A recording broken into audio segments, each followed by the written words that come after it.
America में एक ऐतिहासिक फैसला सुनाया गया है। टेक्सास के एक फेडरल जज ने ट्रंप सरकार को वेनेजुएलन नागरिकों को डिपोर्ट करने से परमानेंट रूप से रोक दिया है। ट्रंप सरकार ने 1798 के पुराने कानून एलियन एनिमीज एक्ट का इस्तेमाल करके इन लोगों को देश से निकालने की कोशिश की थी, लेकिन कोर्ट ने साफ कह दिया है कि इस कानून का इस्तेमाल इस सिचुएशन में नहीं किया जा सकता है। तो चलिए आपको बता देते हैं कि आखिर ये पूरा मामला था क्या, कोर्ट का फैसला क्या था और अब इसका क्या मतलब है। नमस्कार, मेरा नाम है नेहा उपाध्याय और आप देख रहे हैं एनबीटी टेक केयर। शुरुआत करते हैं कहानी के पीछे के बाद से। मार्च 2024 में ट्रंप ने एक एग्जीक्यूटिव ऑर्डर साइन किया। उन्होंने कहा कि Venezuelan gang Tren de Aragua America में घुसकर क्रिमिनल गतिविधियां कर रहा है और ये देश के लिए एक इन्वेजन यानी कि हमला है। इस आधार पर ट्रंप ने एलियन एनिमीज एक्ट ऑफ 1798 नाम के एक पुराने कानून का इस्तेमाल किया। इस कानून का मकसद था वॉर के समय दुश्मन देश के लोगों को डिटेन करना या फिर देश से बाहर निकालना।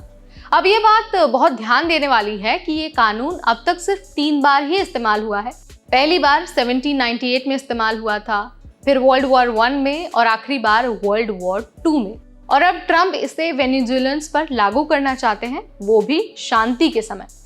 ट्रंप सरकार ने साउथ टेक्सास में कुछ वेनेजुएलन नागरिकों को हिरासत में लिया और डिपोर्ट करने का जो प्रोसेस है वो शुरू कर दिया, लेकिन इसके खिलाफ कोर्ट में केस किया गया।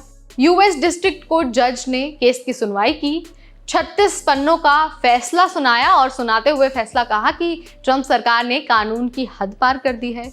ट्रेन डे अरागुआ गैंग भले ही खतरनाक हो, लेकिन इसे इन्वेजन या फिर प्रीडेटरी इनकर्जन नहीं कहा जा सकता है। सीधे शब्दों में अगर मैं आपको बताऊं तो कोर्ट ने कहा कि गैंग का खतरा होना अलग बात है, लेकिन उस देश पर हमले जैसा बताकर पूरे वेनेजुएलन समुदाय को सजा देना ये किसी भी तरह से ठीक नहीं है। जज ने ये साफ साफ कह दिया कि ट्रंप सरकार का ये आदेश गैर कानूनी है। एलियन एनिमीज एक्ट का इस केस में इस्तेमाल नहीं किया जा सकता है।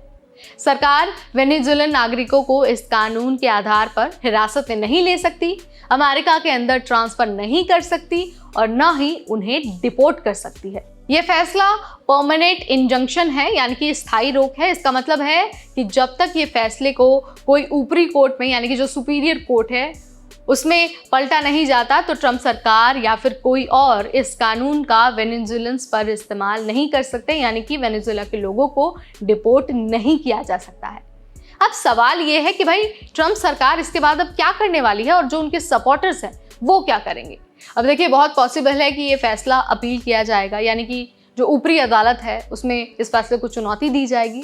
लेकिन जब तक अपील नहीं होती है या फिर कोई नया आदेश नहीं आता है तो ये फैसला लागू रहेगा। ये केस इसलिए भी बहुत अहम है क्योंकि ये दिखाता है कि कैसे कोई भी सरकार पुराने कानूनों का गलत इस्तेमाल करके लोगों के अधिकारों पर चोट कर सकती है और कोर्ट उसका बैलेंस बना सकती है। तो यहाँ पर मैंने आपको पूरा मामला समझा दिया है कि कैसे ट्रंप एक पुराने कानून की मदद से वेनेजुएला के लोगों को डिपोर्ट करने की पूरी प्लानिंग कर चुके थे, लेकिन पहले कोर्ट ने इस पर टेम्पररी बैन लगाया था। अब कोर्ट ने नए फैसले के साथ ही इस पर परमानेंट बैन लगा दिया है, यानी कि अब वेनेजुएला के लोगों को तब तक डिपोर्ट नहीं किया जा सकता जब तक कोई और दूसरा आदेश ना आ जाए। तो यहाँ पर कोर्ट के फैसले से ये तो साफ हो गया कि सरकार अपनी मनमर्जी से किसी को भी डिपोर्ट नहीं कर सकती है और सरकार अपने अधिकारों का गलत इस्तेमाल तो बिल्कुल नहीं कर सकती।